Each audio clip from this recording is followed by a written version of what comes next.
a obra e ela não será concluída. Os inimigos diziam: as mãos deles largarão a obra e ela não será concluída. E a oração de Neemias: agora, pois, ó Deus, fortalece as minhas mãos. Agora, pois, ó Deus, fortalece as minhas mãos.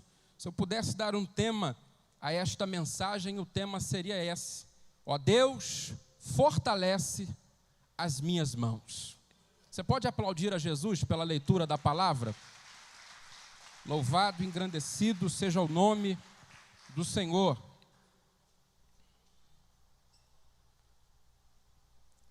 Deus colocou este texto no meu coração no domingo e fez essa palavra queimar no meu coração de uma forma muito especial. É bem verdade que no texto de Neemias eu já tive por uma ou duas vezes a oportunidade de ministrar, e foi uma das mensagens mais longas que eu preguei. Chegando perto das 2 horas de pregação, eu lembro-me que eu tinha muita dificuldade no início da exposição da palavra do Senhor, de passar dos 15 ou 20 minutos. Está ali a minha esposa que não me deixa mentir. Ela gravava as mensagens e eu dizia: será que eu nunca vou conseguir pregar pelo menos meia hora? Era sempre 10, 15, e a gente não tinha muito conhecimento. Não que tenhamos agora, mas a prática, ela nos ajuda muito. O ensino, a verdade, ela vai enchendo os nossos corações e nos dando mais confiança naquilo que fazemos na obra do Senhor Jesus. É bem verdade que nunca o nosso início será igual ao nosso final. Sempre nas oportunidades que Deus vai nos dando, Deus vai nos permitindo evoluir, Deus vai nos permitindo crescer, Deus vai nos permitindo avançar. Não queira estar lá na frente se você ainda não deu o primeiro passo. Aproveite as pequenas oportunidades que Deus te dá. Pregue em casa para a sua família, pregue no ônibus para quem senta do teu lado, pregue no trabalho para alguém, envie áudios de palavra para alguém. Desta maneira nós vamos exercitando o dom que Deus confiou a nós e vamos aprendendo a trabalhar com a ferramenta que Deus nos deu. O dom é semelhante a uma ferramenta que Deus dá na mão de um inexperiente. É como se Deus desse na nossa mão um machado, e aqueles que nunca usaram um machado vão ter uma certa dificuldade de cortar, mas com o tempo, com a prática, com o domínio. Não que seja algo para se dominar, porque sempre na exposição da palavra de Deus precisamos ser dependentes, mas é como se sentíssemos mais confiantes todas as vezes que vamos fazendo aquilo que Deus nos chamou para fazer.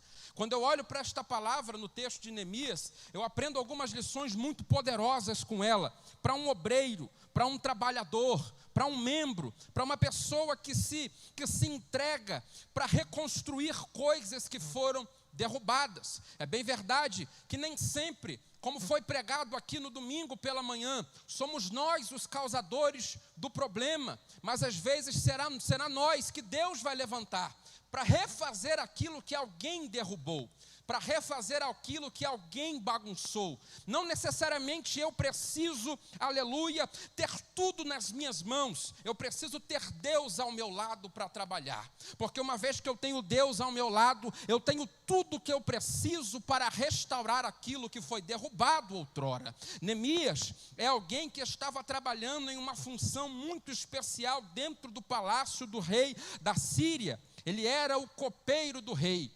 Ele era o responsável por provar toda a bebida e toda a comida antes do rei se alimentar. Ele era alguém de uma profissão muito arriscada, porque se alguém tentasse envenenar o rei, primeiro morria Neemias, ao tomar antes do rei. Por isso Neemias, todos os dias que findava-se a noite, ele dobrava os seus joelhos e orava, agradecendo a Deus pelos livramentos, agradecendo a Deus porque Deus tinha lhe permitido permitido viver mais um dia. É culto de ensino da palavra do Senhor, e aí vai o primeiro ensinamento para as nossas vidas, que se torne uma prática da nossa vida, a oração antes de se deitar, para que Jesus, ele receba a devida gratidão, porque levantamos, porque caminhamos, porque trabalhamos. Quantos não são os livramentos invisíveis que Deus nos dá num dia que tem muitas horas? Por isso, nada mais belo para um crente do que antes de deitar, pelo menos ele dizer: Senhor, obrigado pelo meu deitar, obrigado, Senhor, pela cama que eu tenho para dormir, obrigado, Senhor amado, pela coberta que eu tenho para me aquecer. Aos casados, obrigado, Senhor, pela esposa que se deita ao meu lado, obrigado, Senhor, porque todos os meus filhos estão em casa seguros, obrigado, Senhor amado, porque eu deitei, porque eu levantei, porque o dia todo passou e nenhuma bala me atingiu. Obrigado, Senhor amado, o homem sanguinário não me enxergou. Obrigado, Jesus amado, porque o estuprador não encontrou as minhas filhas e os meus filhos. Obrigado, Senhor amado, porque tu tens me escondido no teu esconderijo. Aleluia. Que possamos ser gratos ao Senhor por cada dia que vencemos, porque só vencemos porque Jesus nos ajuda a vencer. Neemias era alguém que era grato ao Senhor, e agora na sua agenda acontece uma programação um tanto quanto feliz para Neemias, porque ele recebe a notícia de que ele receberia a visita de um dos seus irmãos chamado Anani.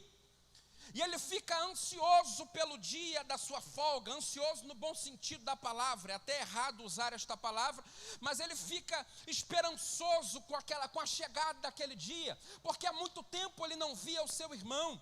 Neemias era alguém que fazia uma função muito bela, e ele tinha uma posição bela dentro do palácio, por isso ele tinha também as suas honrarias. Então para ele receber o seu irmão seria muito bom, porque o seu irmão veria aonde Deus o colocou dentro do palácio, perto do rei, perto dos ofícios do palácio real. Então Neemias estava esperançoso com aquele dia, era o dia da sua folga, era o dia que ele receberia os seus parentes dentro daquele palácio, era o dia que ele se levantou cedo, tomou um banho, colocou a sua melhor roupa. Quem daqui, quando vai ver um parente que há muito tempo não vê, não se arruma, quer mostrar que está bem, quer dizer que as coisas que estão acontecendo na vida estão acontecendo da melhor forma? Alguém troca a toalha da mesa, alguém até escolhe a melhor louça, alguém até prepara a melhor comida, porque vai receber uma visita que não vê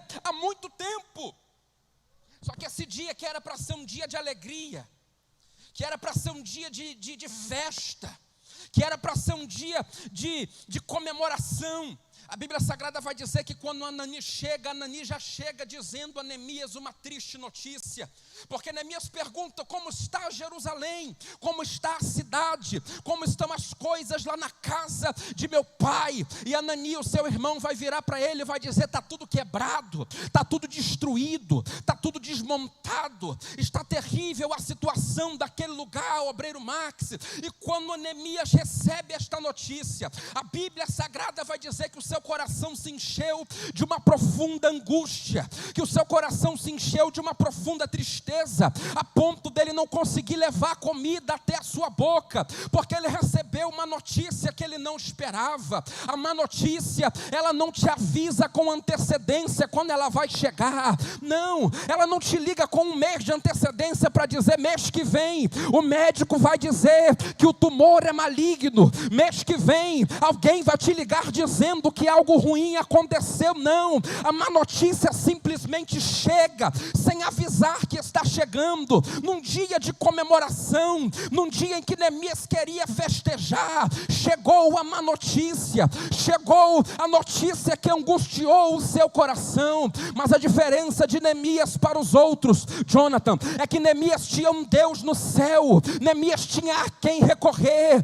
e o salmista vai dizer que o nosso Deus é socorro socorro bem presente na hora da angústia. Aos ouvintes desta palavra, eu digo, vai ter dia que a má notícia vai chegar, e não vai ter pastor por perto, não vai ter amigo por perto, não vai ter esposa por perto, mas você tem um Deus que é poderoso para te fazer companhia no dia da tribulação.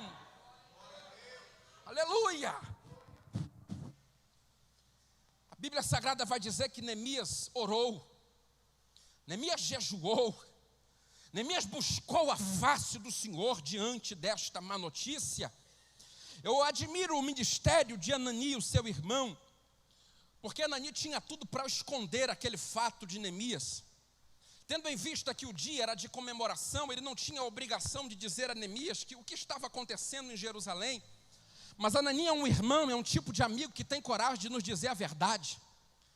Anani é alguém que Deus coloca na nossa vida, que nos olha bem arrumado dentro do palácio e diz: você está aí, você está servindo, você está bem arrumado, você está no melhor ofício, você está no melhor cargo, mas a tua casa está derrubada, a tua casa está destruída, as muralhas estão queimadas, está uma grande miséria. Anani é o tipo de amigo que Deus coloca na nossa vida para nos dizer a verdade, para dizer aonde precisamos melhorar, para dizer para nós aonde precisamos acertar. Todo mundo vai te aplaudir, todo mundo vai te elogiar, isso é muito bom, mas Deus também vai colocar pessoas na tua vida que são profetas de Deus para você, que vão ter coragem de dizer: calma, está feio isso que você está fazendo, vamos por este caminho. A Bíblia ensina assim, não se afaste dessas pessoas. O nosso pastor nos ensina aqui, não caia na bobeira de afastar de você pessoas que têm coragem de te dizer a verdade, porque não são colegas, eles são amigos, eles são irmãos, eles querem te ver bem, eles querem te ver crescer, eles querem te ver avançar, eles querem te ver prosperar na terra dos viventes. Anani vira para Neemias e fala: Neemias, não está nada bom dentro de casa, Neemias. Não adianta nada você continuar aqui servindo bonitinho, arrumadinho, perto do rei, dentro do palácio, se a sua casa está destruída, Neemias. Se a tua família está destruída, Neemias. Aos obreiros desta casa eu deixo um conselho neste culto de ensino: saiba diferenciar Deus da obra de Deus. Deus precisa ser prioridade na minha vida, a obra de Deus não precisa ser prioridade na minha vida. Se você puder colocar em uma escala de degraus, coloque Deus, a minha família, eu mesmo, e depois a obra de Deus. Porque eu mesmo, evangelista, porque do que adianta eu estar aqui se eu não estou bem psicologicamente? Do que adianta eu estar aqui se eu não estou bem emocionalmente? Do que adianta eu estar aqui e se eu não estou bem, se eu preciso mexer em algumas áreas da minha vida? A primeira lição que eu aprendo desta palavra é que às vezes nós precisamos colocar o pé no freio. Porque não adianta nada ganharmos o mundo e perdermos a nossa própria casa. Não adianta nada ganharmos as nações e perdermos a nossa própria família. Não adianta nada ganharmos os de longe e não ganharmos os de perto. Alguém ora: Senhor, me leva para a África. Mas você já evangelizou o teu vizinho da direita? Teu vizinho da esquerda? Na tua rua tu já foi um missionário? Na tua cidade tu já pregou a palavra em alguma praça? Que adianta Deus nos levar às nações se não somos eficazes nem do outro lado da rua? Precisamos entender isto, e Neemias entendeu, porque quando ele recebe esta notícia, ele já coloca um propósito no seu coração de primeiro frear e ir restaurar o que estava derrubado, para depois ele voltar para os ofícios do reino de Deus.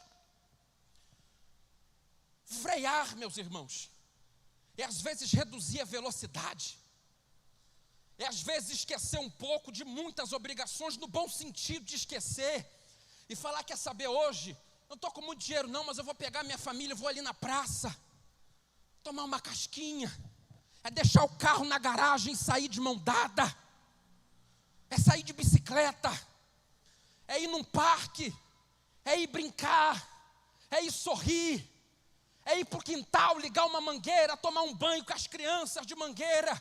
Deus está nas coisas simples da nossa vida.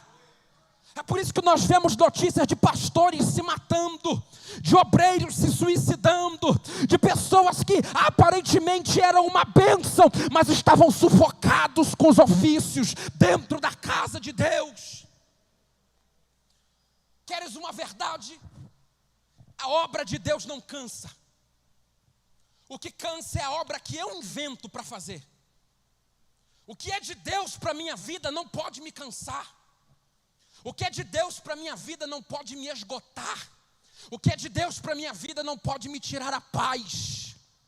Eu preciso ter paz, porque quando eu tenho paz eu entendo, eu estou no centro da vontade do Senhor. E embora seja árduo, embora seja cansativo, o nosso Deus renova as nossas forças todos os dias, para que possamos continuar fazendo a obra de Deus.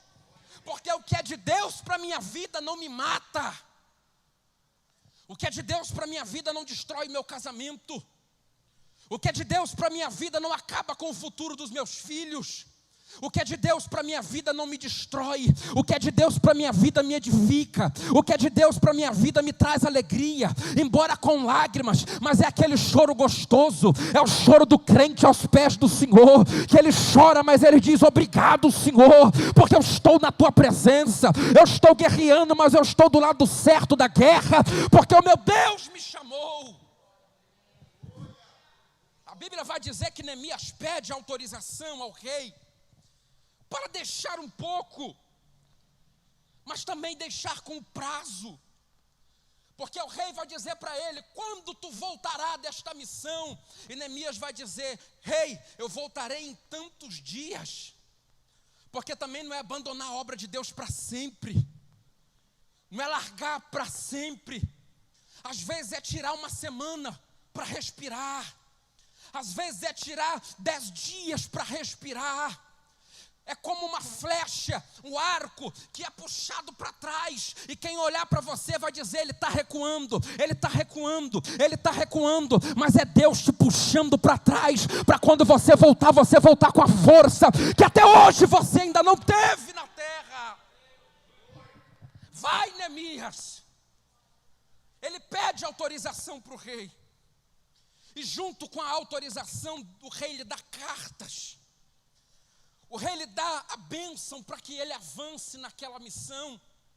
A prova de que não podemos estar envolvidos nas coisas de Deus se a nossa casa estiver desconcertada é um endemoniado de Gadara. Jesus nunca proibiu ninguém de segui-lo. As multidões seguiam Jesus.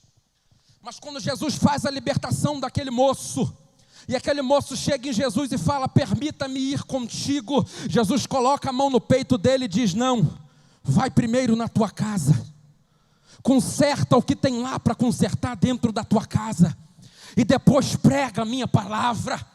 Porque do que adiantaria o gadareno ir com Jesus, se ele deixou talvez uma esposa chorando por ele, se ele deixou talvez uma mãe chorando por ele?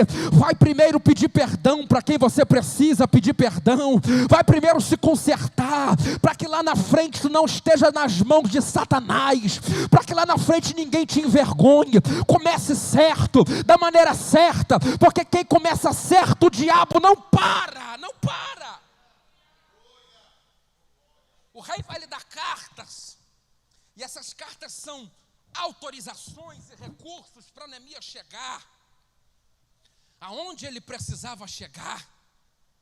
Porque o caminho que é de Deus para mim, as portas se abrem, porque Deus me dá cartas para passar por estes caminhos. Se eu estou batendo em alguma porta que está fechada, é sinal de que Deus não me deu a carta para ir por aquele caminho. Então eu preciso rever, porque o que é de Deus flui, o que é de Deus acontece, o que é de Deus, as portas se abrem sem fazermos muito esforço, porque a chave está nas mãos dele. Então o que é de Deus para mim é uma estrada que sobe, é uma estrada árdua, mas na minha frente vai o general, na minha frente vai o Senhor, na minha frente ele vai derrubando as muralhas, na minha frente ele vai abrindo o mar, na minha frente ele vai jogando os demônios por terra, na minha frente ele vai afastando os inimigos. Quando Deus está na tua frente, o crente não vive parado, o crente não vive prostrado, o crente caminha, porque Deus está com ele, está com ele. Deus disse ao profeta Isaías, no capítulo de número 45, no verso de número 2. Se puder colocar na tela, eu agradeço, para acompanharmos a leitura do texto. Livro do profeta Isaías, capítulo de número 45, o versículo é o versículo de número 2. Este texto é uma profecia que Deus entrega a Isaías para o rei Ciro. Só que esta palavra que Deus entrega para o rei Ciro, ela é entregue por Isaías 200 anos antes do nascimento do mesmo. Então parecia que Isaías era louco, porque Isaías estava profetizando para alguém que nem tinha nascido ainda. Esse texto é muito forte, porque ele mostra as bênçãos que Deus entrega, Isaías 45, versículo 2. As bênçãos que Deus entrega para quem Deus está na frente. Eu irei adiante de ti. É Deus dizendo, eu vou na tua frente. Endireitarei os caminhos tortuosos, porque quem anda com Deus não anda em caminho tortuoso. Quebrarei as portas de bronze. É aquilo que eu não posso quebrar, Ele quebra na minha frente. Despedaçarei os ferrolhos de ferro. Versículo de número 3. Dar-te-ei os tesouros escondidos e as riquezas encobertas, para que saibas que eu sou o Senhor Deus de Israel, que te chama pelo teu nome. Na estrada que Deus preparou para você, tem tesouros escondidos, tem riquezas encobertas. Só que aprenda com o texto que o tesouro está depois de uma grande porta de ferro, o tesouro está depois de uma grande muralha de bronze, o tesouro está escondido detrás de uma grande muralha. Mas Deus me trouxe aqui para dizer para você, Ele vai na tua frente. Sozinho você não derruba esta muralha, sozinho você não derruba esta porta, mas depois desta porta tem um tesouro de Deus, tem uma riqueza de Deus, tem uma bênção esperando você. Aleluia! E Neemias vai animado. O texto vai dizer que Neemias leva poucas pessoas com ele. Outro conselho: no início do projeto, conte para poucas pessoas. Sai contando para todo mundo não, porque fica feio. Nem todo mundo quer ver a tua vitória, nem todo mundo é incentivador, nem todo mundo tem o mesmo espírito que nós temos, o Espírito Santo de Deus. Possa ser que tu contes a pessoa errada e esta pessoa lance uma palavra de desânimo e tu desanime com aquela palavra. Leve poucas pessoas contigo no início do projeto. Leve poucas pessoas contigo no início do plano. Leve poucas pessoas contigo, pessoas conselheiras, pessoas animadoras, pessoas que vão dizer, vai dar certo, vai acontecer, o milagre vai chegar. A Bíblia Sagrada diz que Neemias primeiro observa a cidade, e ele vê que está tudo destruído, está tudo derrubado. Ele precisa restaurar as portas, mas ele não tem quase nada nas mãos para trabalhar. Ele não tem muitos recursos, porque Deus nunca dá os recursos no começo. Se tu estiveres esperando os recursos no começo, você nunca vai iniciar o projeto. O recurso vem no decorrer da estrada. O recurso vem como Jesus ensinou a orar: o pão nosso de cada dia nos dai hoje. Não devemos precisar de tudo para iniciar. Começa com pouco. Teu sonho é um terreno? Começa a juntar um pouquinho de dinheiro. Começa a procurar. Começa a pesquisar. Até que tu tenha uma oração específica e veja o terreno que você quer. E diga: Senhor, é aqui que eu quero, me ajuda, Senhor. Deus é poderoso para fazer, meus irmãos. Quantos testemunhos de crentes que entraram nas casas sem R$1 no bolso e compraram. Quantos testemunhos de pessoas que entraram nos terrenos sem R$1 no bolso e compraram. Apresente os seus sonhos para Deus. É dar uma de louco mesmo às vezes e ir visitar. Finge que tem o dinheiro e vai lá. E quando te perguntarem como você vai pagar, você fala, calma, estou vendo, estou analisando.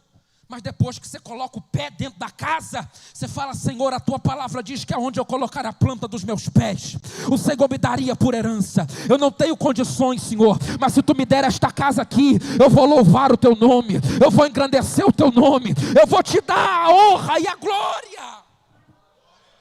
É fé. A fé move montanhas. Emanaracanto neleviaçu e candarábia. Possa ser que Jesus te dê uma direção, como deu a Pedro, dizendo, Pedro, lança o teu anzol aqui, e tu pesque um peixe, dentro da boca do peixe tem uma moeda. O nosso Deus tem dinheiro guardado na terra, o nosso Deus tem os seus cofres guardados na terra, Ele é poderoso para te dar recursos, para realizar o teu sonho. Deus está mandando eu dizer para alguém aqui, você não vai ficar no aluguel a vida toda, Deus vai te dar a tua casa, Deus vai te dar a tua casa. Aleluia! E Neemias começa a restaurar. E ele restaura primeiro a porta das ovelhas. A primeira porta das 12 portas de Israel. Ele restaura a porta das ovelhas. Diga alto, porta das ovelhas. Era a principal porta para ser restaurada. Cada porta em torno de Israel tinha um ensinamento. Mas a porta das ovelhas era a principal. Porque por ali passavam as ovelhas na direção do templo, para serem sacrificadas no templo. Ou seja, se não tinha a porta das ovelhas, Neemias, não tinha ovelhas para chegar no templo. Se não tinha ovelhas para chegar no templo, não tinha sacrifício. Se não tinha sacrifício, não tinha misericórdia. Se não tinha misericórdia, não tinha autoridade. Se não tinha, aleluia, ovelhas, não tinha sacrifício. Se não tinha sacrifício, não tinha perdão de pecados. Se não tinha sacrifício, não tinha culto. A primeira porta que Neemias restaura é a porta do culto. Que possamos hoje, como Neemias, olhar para nossa Jerusalém interior, que está cheio de entulhos, que está cheio de portas derrubadas, mas que pelo menos essa, nós coloquemos no nosso coração o desejo de restaurar a porta do culto. Como está o teu culto? Isso para você aqui é uma reunião ou é um culto? O que você tem feito aqui terça, quinta e domingo? Será que virou uma rotina? Será que você virou um frequentador da igreja? Ou será que você ainda cultua quando passa por essas portas? Que adianta, Neemias? Está perto do rei, está servindo o rei, tem a melhor função dentro do palácio.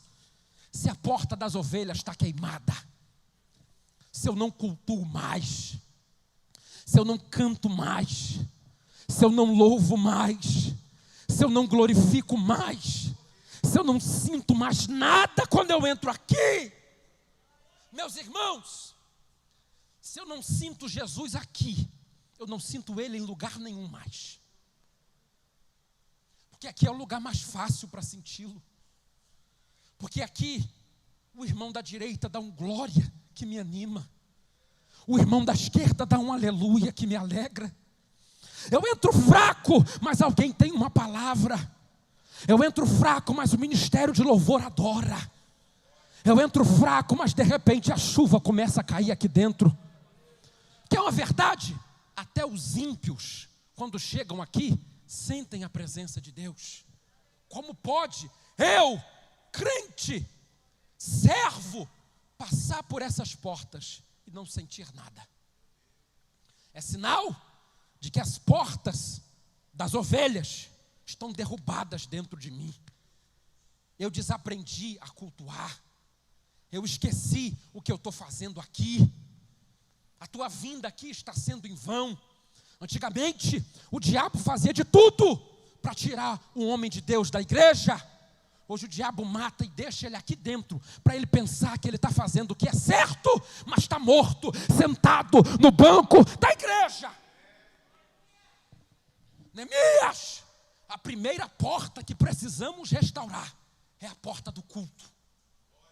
Porque no culto tem perdão de pecados, no culto tem misericórdia, no culto tem renovo, no culto tem batismo com o Espírito Santo, no culto Jesus repreende os demônios, no culto Jesus cura os enfermos, no culto Jesus salva os cativos.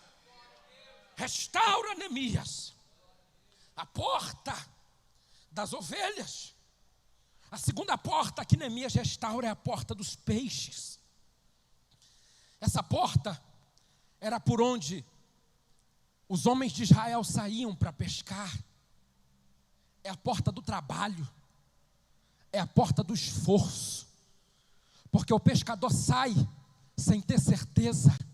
Esta porta é a porta que ensina para o crente que ele não precisa ter certeza para começar. O pescador não sai para pescar tendo certeza que ele vai pescar, mas ele vai, porque ele sabe que se ele não for, é que ele não vai pescar nada. Eu preciso arriscar, eu preciso lançar a rede, eu preciso me esforçar para puxar. É a porta do evangelismo, do esforço, do crente, do servo e da serva, que lança a rede e a puxa, sabendo que às vezes no meio da rede não tem só peixe, vem sujeira, vem lixo, vem garrafa velha, vem sacola velha, vem pneu, vem tudo misturado. E esta porta ensina que na nossa vida precisamos sermos seletos, porque não é só puxar e trazer para dentro, é puxar e separar o que entra aqui e o que não entra. É catar, isso aqui vale para mim, isso aqui não vai entrar não. Isso aqui entra na minha Jerusalém, mas isso aqui não entra não. Isso aqui passa na minha porta, mas isso aqui não passa não. Jesus vai dizer: o reino dos céus é semelhante a um pescador que lançou a rede no mar e puxou, e quando a puxou, ele foi obrigado a separar os peixes bons dos peixes ruins. Nas jogadas de rede da vida, nem todo peixe que vir vai ser bom, mas Jesus vai te dar autoridade de separar o que presta e o que não presta. Eu estou profetizando que Deus vai tirar pessoas da tua vida, Deus vai tirar pessoas de dentro da tua casa, que entram nas tuas portas, mas amaldiçoam o teu casamento, que entra dentro da tua casa, mas está de olho no teu marido, que entra dentro da tua casa, mas não agrega em nada dentro da tua família. Deus é poderoso para arrancar. Ele arranca, Ele restaura a porta do peixe, Ele restaura a porta velha. O que era a porta velha, evangelista? Era a porta mais antiga, a porta mais simples. Fala de tradição, fala de respeito aos mais velhos.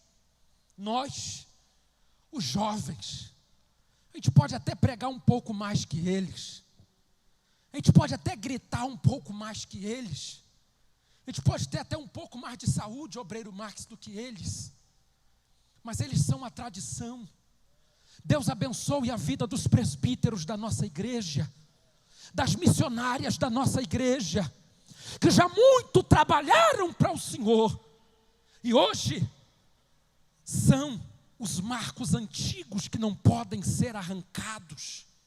Porta velha é escola bíblica dominical, porta velha é hino da harpa cristã, porta velha é oração de joelhos quando se chega no templo. É alguém que chega e dobra os joelhos na cadeira e diz: Senhor, obrigado porque eu cheguei. Esses ensinamentos não podem morrer.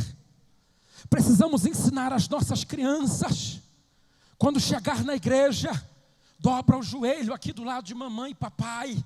Vamos agradecer a Jesus, porque aquilo que eu ensino à minha criança hoje, ela nunca mais vai esquecer. Aos que não podem dobrar os joelhos, eu entendo, mas se assente, curve a sua fronte e reverencie esta chegada.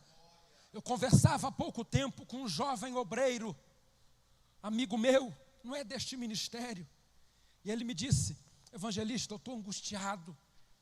Na minha igreja o culto era terça, sexta e domingo. O pastor cancelou os cultos de sexta.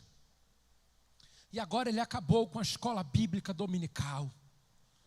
Eu disse: por que ele acabou? E o jovem disse para mim: não, é porque está tendo um futebol dos Relíquia, todo domingo de manhã ali, e o pastor vai. Então ele cancelou a escola bíblica dominical. Há uns 7 dias atrás, este jovem postou uma foto no Facebook, com um cigarro na orelha e um copo de cerveja na mão, porque algum pastor foi irresponsável, preferiu o futebol do que as almas que estavam nas mãos dele. Estou dizendo que é errado jogarmos uma bolinha, mas trocar, acabar com o trabalho da igreja, acabar com a escola bíblica dominical. Eu creio que Jesus vai alcançar aquele moço. Eu vou fazer de tudo para trazê-lo para cá, porque aqui ainda tem ensino, ainda tem escola dominical, e Jesus vai voltar e vai continuar tendo, porque o ministério desta igreja tem compromisso com as almas. Porta velha, a próxima porta que ele restaura, não vai dar tempo de falar todas, eu deixo para outro dia, mas eu vou me atentar a mais 2 grupos. É a porta do vale e a porta do lixo. A voz também já foi embora. Essas portas eram responsáveis por tirar o lixo de Jerusalém. Essas portas, a porta do vale, era por onde saía o esgoto de Jerusalém. A porta do lixo, ela não tinha ferrolhos pelo lado de fora, ela só tinha ferrolhos pelo lado de dentro, porque ela não abria de fora para dentro, ela só abria de dentro para fora. Para quê? Para tirar o lixo de Jerusalém. Eu preciso, na minha vida espiritual, restaurar a porta do vale, ou a porta do esgoto, e restaurar a porta do lixo, porque quem não tem porta do lixo, fica cheio de lixo dentro de si.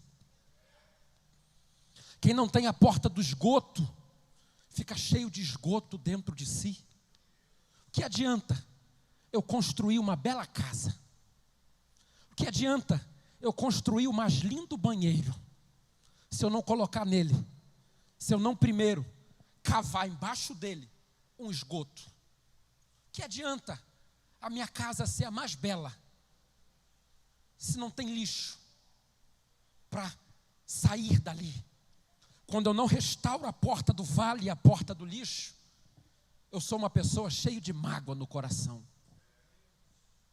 Eu sou uma pessoa cheia de amargura, cheia de ódio, cheia de ira, cheia de contenda, cheia de murmurações. O nosso pastor conta uma parábola, e essa parábola é incrível.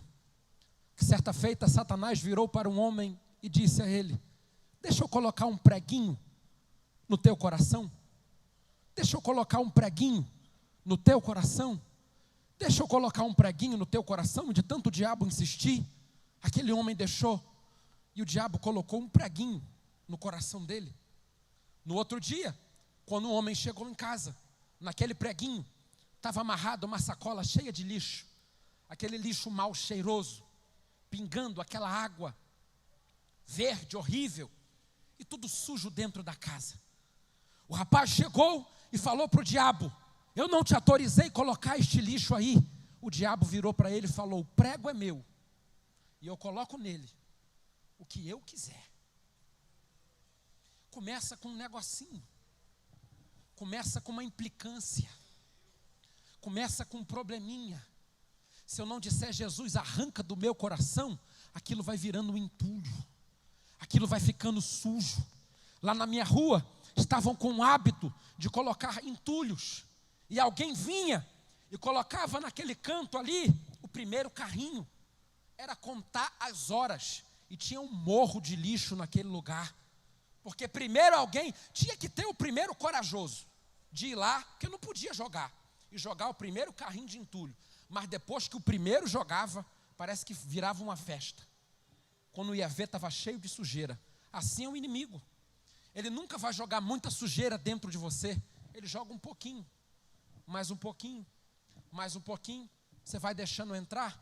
E para algo que já está um pouco sujo, qual o problema ficar mais sujo? Agora, quando eu preservo limpo, passo o pano em casa, cai um fio de cabelo, você vai falar, tá errado, vou lá, vou tirar. Agora, se tiver tudo sujo, tudo largado, você nunca vai se preocupar. Assim é o nosso coração.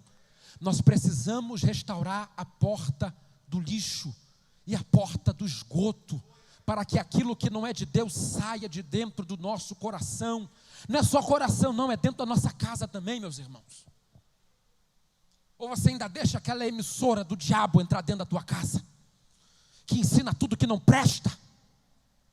Quais são os filmes que teus filhos têm assistido contigo na tua sala? Quais são as séries que têm entrado lá com a tua autorização? Nas tuas festas, entra uma garrafinha de cerveja para agradar um parente não crente? Nas tuas reuniões, entra uma garrafinha de cachaça para agradar, é meu parente, há muito tempo que ele não vem aqui. Seja o porteiro da sua casa. Sua casa é do Senhor Jesus. A sua casa é de Deus. Ele xinga meia dúzia de palavrão lá fora, passou da minha porta. Eu não quero palavrão dentro da minha casa, porque o meu filho está crescendo, eu não vou ensinar isso para ele. Eu não quero briga dentro da minha casa, eu não quero gritaria dentro da minha casa. A minha casa é de Deus e o diabo não entra aqui. É fumante. Fuma lá fora, por gentileza. Fuma na rua. É bobeira. Bobeira, o diabo ganha uma brecha de entrar dentro da tua casa. É bobeira, na garrafa de cerveja entra o inimigo dentro da tua casa. A sua casa é santa, porta do vale e porta do lixo. É culto de ensino da palavra do Senhor, e Deus está ensinando alguém aqui. Não é tempo de entrar as músicas mundanas, de apologia ao sexo, de apologia às drogas, de apologia ao tráfico, de apologia ao homicídio dentro da minha casa. Meu filho vai crescer ouvindo louvores, meu filho vai crescer ouvindo palavra, meu filho vai crescer ouvindo a paz do Senhor Jesus, porque eu sou o porteiro da minha família. Eu sou.